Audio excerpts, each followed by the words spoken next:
grab my degree and be able to graduate is something called a praxis test. And a praxis test is that for a teacher, and I had to take 2 of them. Now, what would happen was, when I would enter into this room, Pastor Fruit, there was just a few people in there, but before I went in, they would check my pockets. They would make me show my pockets. They made me take off my shoes to make show nothing in my shoes. They took everything that could have any writing in except a pencil and a piece of paper and sent me in to take this test. And the reason why they took everything else away from me is they didn't want me to cheat in the middle of the test. They wanted to see, did I have the goods or not to pass the test? I could have looked like I could pass it. I could have acted like I could pass it. I may fake everybody else to not pass it. But after the test was over, the results of the test showed the true identity of what I had learned. And I had found out testing in the life of people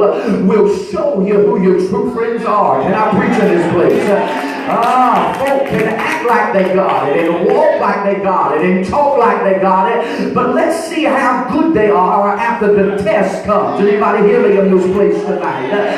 You've got to go through testing, because testing proves the identity of what is being tested. It is showed that what that is for real. Job said, when he hath tried me or tested me, I shall come forth as pure gold. In other words, he said, I'm not fool's gold. I am the real thing. You ought to tell somebody, neighbor, you ain't set beside fool's gold tonight. I've been through some stuff in my life.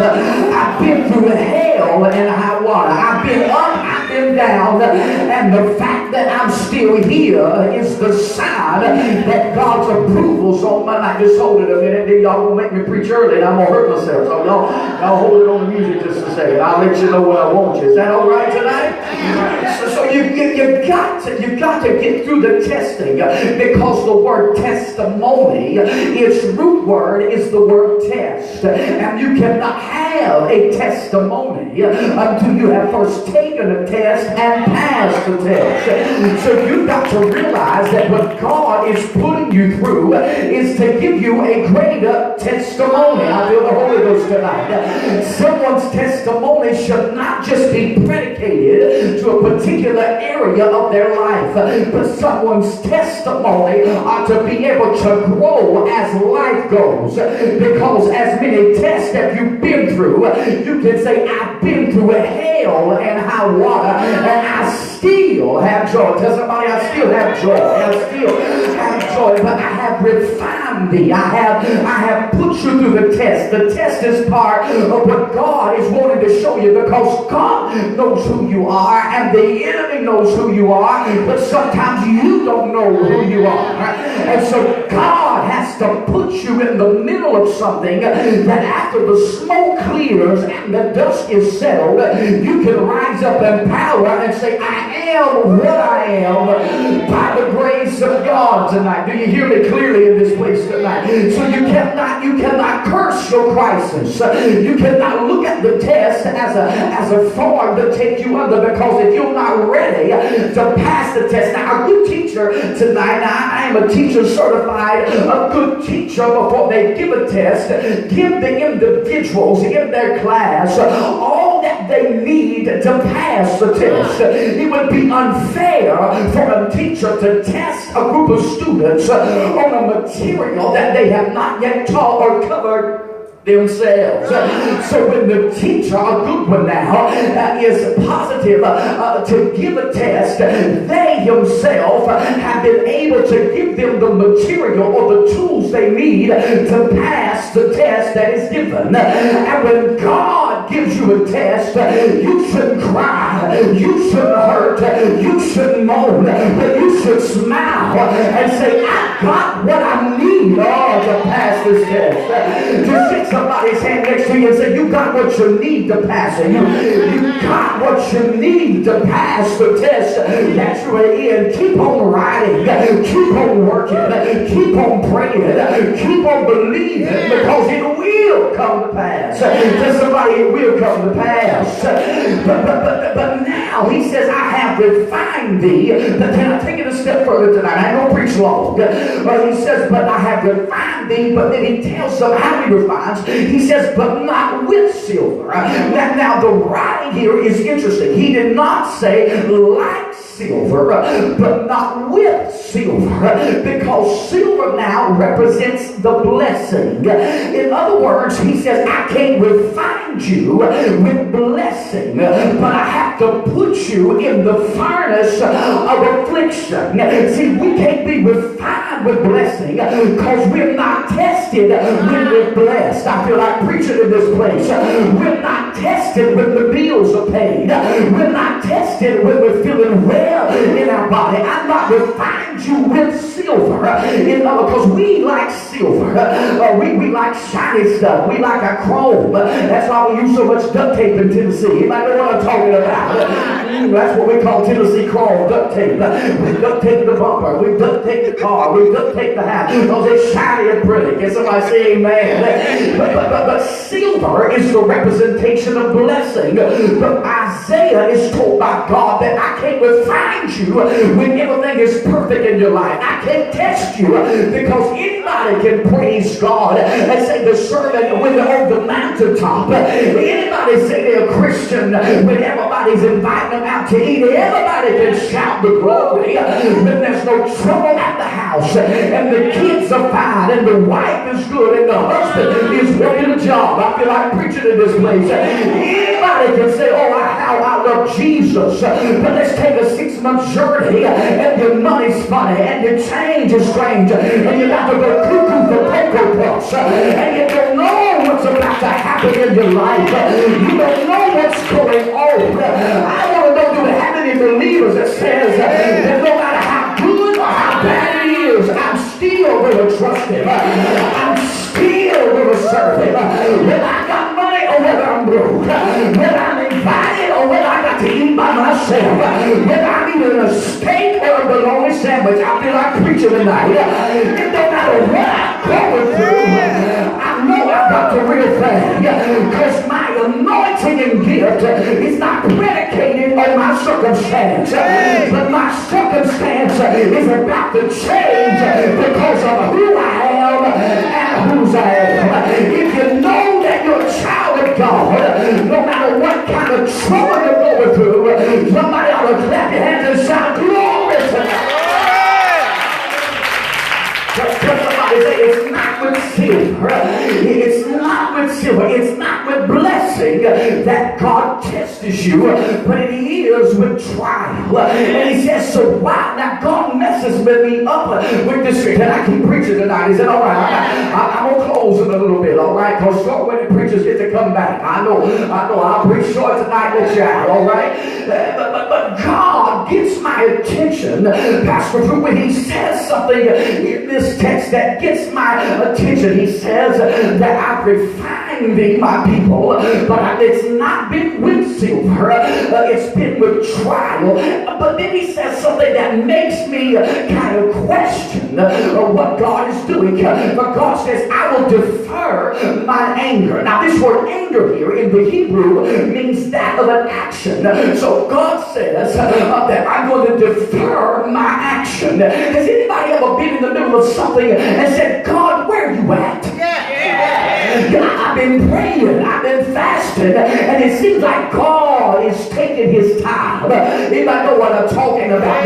The heat is being turned up in the furnace, and I'm crying, God, where you at? And God says, I'm going to defer my anger. This word defer here means to become patient. So God says, when you get in the middle of something, I'm just going to slow down, and I'm going to be patient. I feel like preaching now, because there's a few things that's got to happen. Number one, I'm going to see if you can stay where I have put you, because some folk jump ship too early because it gets a little hot and the storm gets a little rough. Something that is lacking in the modern day church that the old saints used to have is a simple word called determination. Determination doesn't seem to be in the younger saints like it should be.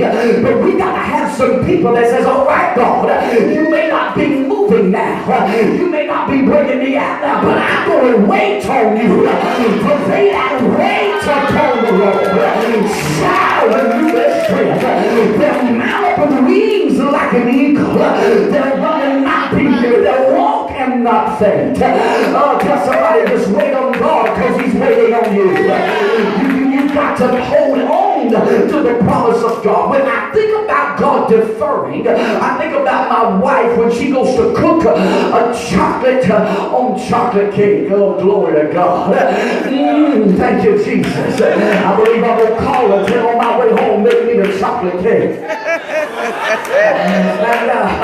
And what she does now, she mixes up all she gets her eggs together, she gets her batter together, she gets her oil together, and she begins to mix all that up. Now, if you look at the ingredients that she's using, late at night, when I go and grab a piece of that cake, it tastes so good.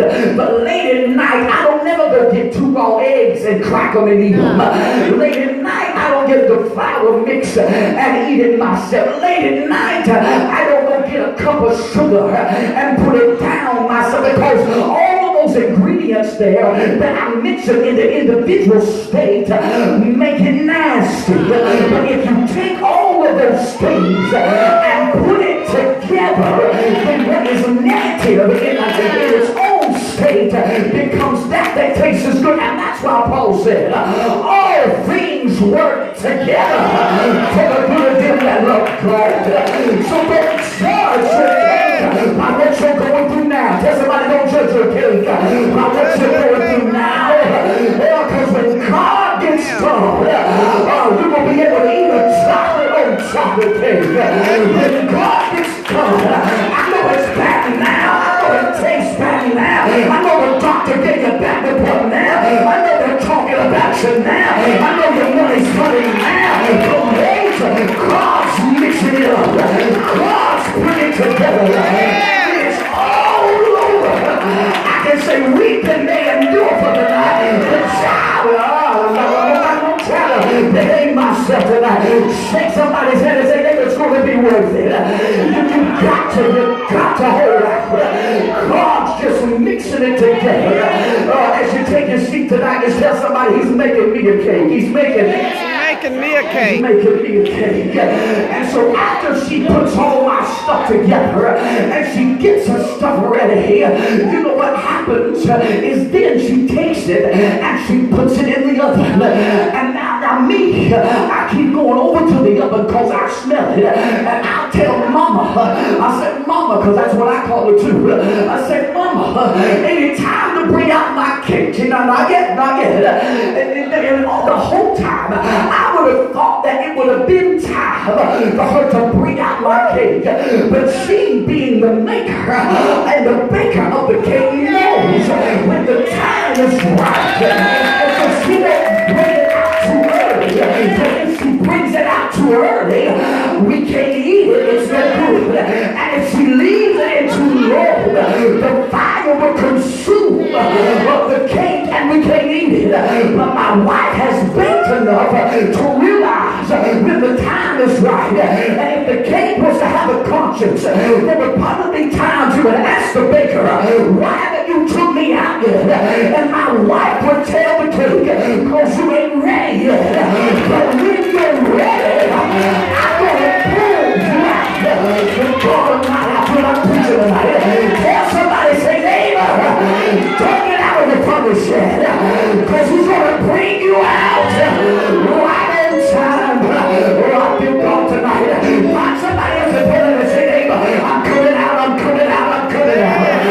God's making me. And if I come out too early, I won't be no good. And if he leaves me in that too long, I won't be no good. That's why I've got to trust God and say, God, the good work that you started in me. Say somebody, he shall complete it. If you know I might say yes. Can I preach a few more minutes tonight to tell somebody, say, he's making the cake. He's making the cake. So don't promise, but the promise of God is yea and amen. But Abraham staggered not. But God comes to Abraham and says, now I'm going to give you a son. Oh, it looked like it was too late, but God was being right on time. So you got to realize that God leaves you in the furnace because he's getting you ready for something greater. He's getting you ready for a greater purpose. And so God tells him, he says, I'm deferring myself. I'm stepping back for a minute and I'm waiting to the right time. I believe I heard one somebody say he's an on-time God. Yes, he is. He may not come when you want him to, but I found him to be right on time. Look at somebody say he's on time. He's on time.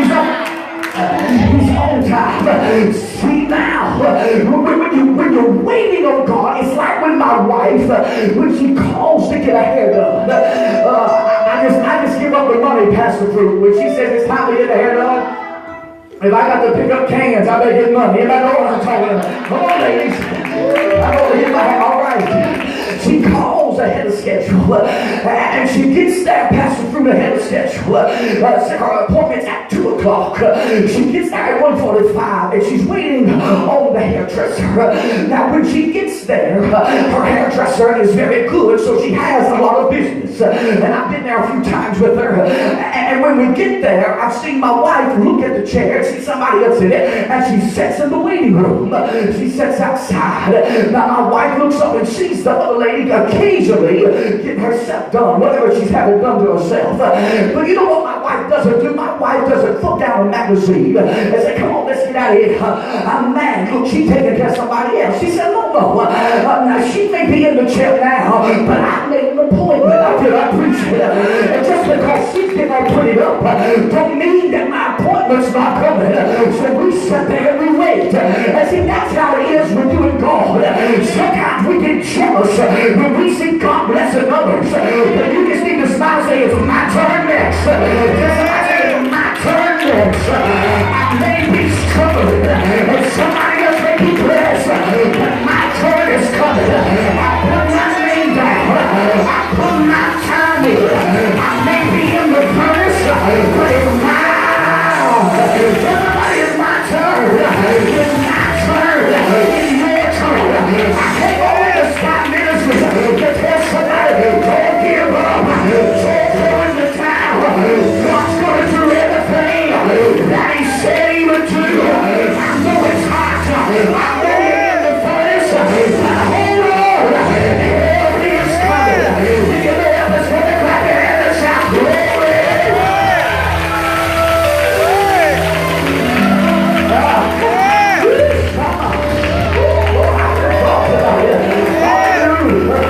Thank you, Jesus. So now, God, can I preach just 2 more little quick points and I'll get out of your way. Let's shake somebody's hand and say, neighbor, I'm not leaving the waiting room. I'm not leaving the waiting room. I come to get my hair done tonight. I come to get my healing tonight. I come to get my miracle tonight. I come to get my joy tonight. I come to get my peace tonight. I come to get my breakthrough tonight. If you want to leave, check it out. Don't let the demon walk out. But I'm staying. There's too many dangers. Toils and snares. I don't let it come. But if God brought me this far, we shall. Bring me the rest of the way.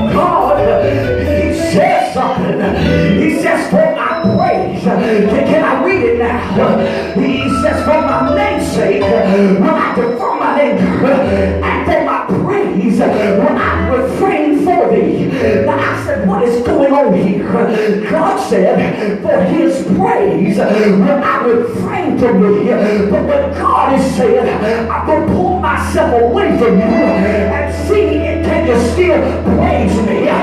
You may not feel what you want. Oh, the hair may not stand up in the head. You may not feel the wind. But can somebody just say, it don't matter, I don't feel like it. I'm still going to praise him. Because God wants to see. See, anybody can praise him when the music's cold. Anybody can praise him when everybody's running. Anybody can praise him when everything's fine. And you feel the glory. But there comes a moment of separation when you don't feel nothing. And you don't have nothing in you. We can still raise up the hands and say, this is the day that the Lord has made. I'm going to rejoice and be glad in it. Oh, good God Almighty.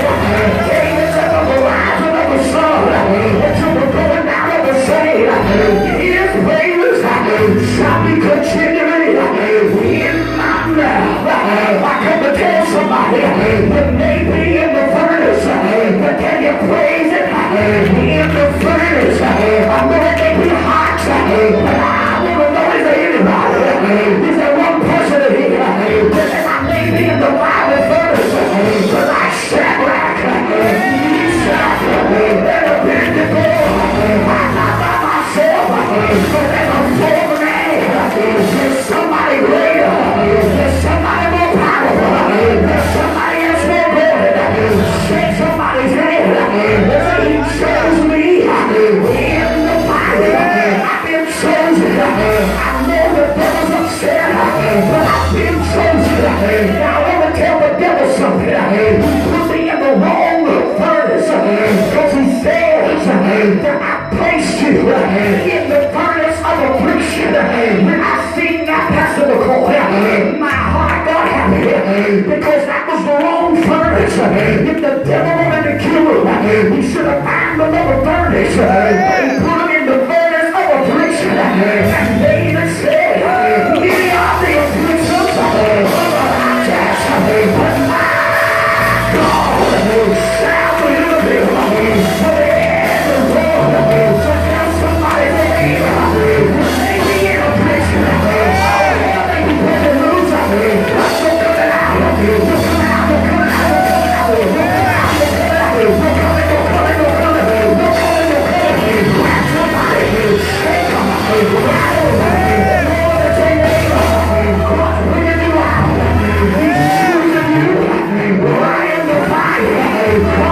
Choose you, I am the flame. I know you may be burning, and all hell has broken loose. But God said to tell you, I chose you.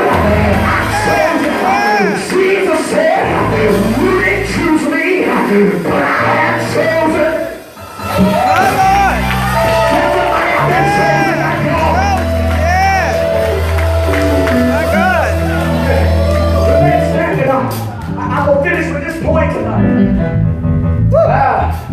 Because if I say I've been chosen, that's the fruit. I play a game with my children that my mother played with me when I was younger. She would buy us something and she would hide it, Pastor McCoy, and she'd put it in the house and she'd tell me what she had. And she'd say, you got to find it. And so we played a game called Hot and Cold. Yeah. That's right. Yeah. You're getting warmer. You're getting warmer. You're getting hotter. Yeah. You're getting colder. You're getting colder.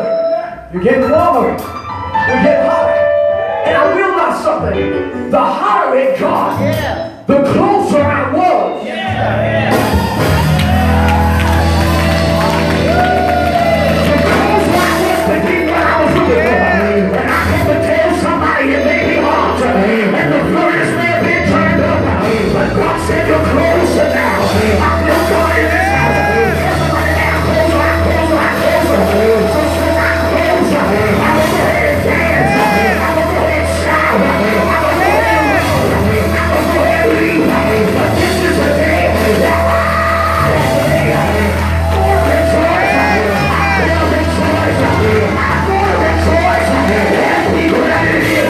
I'm going to rejoice.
this side, and somebody on this side to go find somebody on that side. And say, I got good news. You've been chosen.